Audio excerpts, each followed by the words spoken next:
Hi friends, welcome to my channel. இன்றைக்கி சூப்பரான கோவக்காய் வறுவல் செய்யலாம் வாங்க. அது ஃபஸ்ட்டு கொஞ்சமாக எண்ணெய் சேர்த்து கடுகு சீரகம் தாளிச்சிக்கலாம்.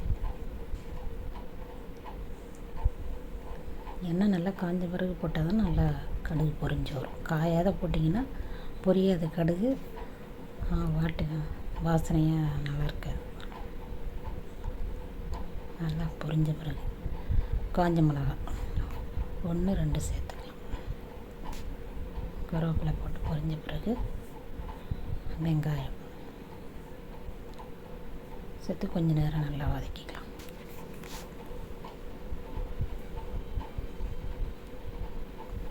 கொஞ்ச நேரம் வாங்கினா போதும். அப்புறம் காய் போட்டு அது கூட சேர்ந்து வதங்கி வந்துடும்.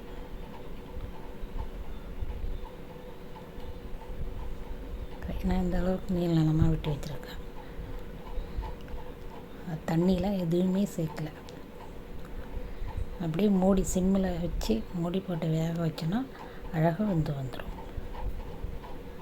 உங்களுக்கு வேணும்னா இன்னும் கொஞ்சம் தண்ணி தெளித்து கூட வச்சுக்கலாம். எண்ணெய் கொஞ்சம் சேர்த்துக்கலாம். நான் கம்மியாக தான் சேர்த்துருக்கேன்.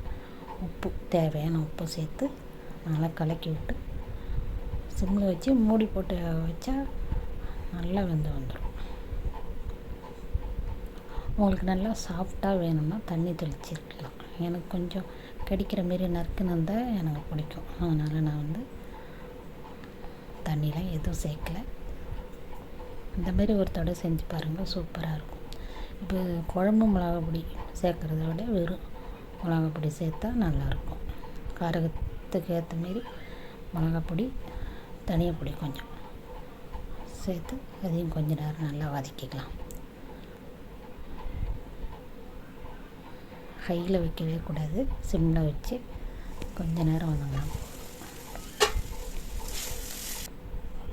நல்லா இந்த அளவுக்கு நல்லா வதங்கி வந்த பிறகு வேர்க்கடலை பொடி, வறுத்து அரைச்ச வேர்க்கடலை பொடி சேர்த்தா சூப்பராக இருக்கும். பாய், செஞ்சு பார்த்துட்டு எப்படி இருக்குன்னு சொல்லுங்கள்.